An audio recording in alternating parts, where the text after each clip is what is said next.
made system. It is not God made system. So let us not compare it with a God made system called family.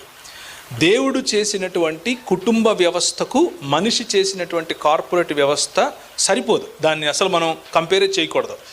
దేవుడు చేసిన కుటుంబ వ్యవస్థలో సమానత్వం ఉంది. స్త్రీ పురుషులు ఇరువురు సమానమే. పౌలు పురుషునికి లేకపోతే స్త్రీకి పురుషుడు శిరస్సు, పురుషునికి క్రీస్తు శిరస్సు, క్రీస్తుకు దేవుడు శిరస్సు అని అంటున్నాడు.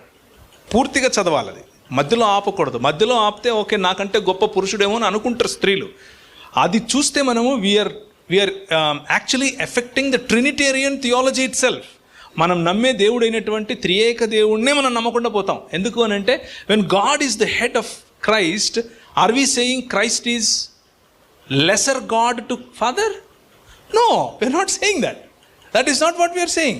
We are saying they are equal, co-equal and co-eternal. But the roles they have distributed, వాళ్ళు ఏ పాత్రలను అయితే ఎంచుకున్నారో అవి వేరు. శిరస్సు అన్నది అధికారాన్ని సూచిస్తుంది, నిజమే. శిరస్సు అన్నది సంబంధాన్ని సూచిస్తుంది. శిరస్సు అన్నది కంట్రోల్, లేకపోతే అన్నిటినీ నియంత్రించగలగటం సూచిస్తుంది. అలాగే శిరస్సు అన్నది అదే సబ్జెక్టులోనే మీరు చదివితే పౌలు అంటాడు, అన్ని అవయవాలు శిరస్సుకు కట్టి ఉండునట్లు లేకపోతే జతపడి ఉండునట్లు అన్నమాట వాడతాడు.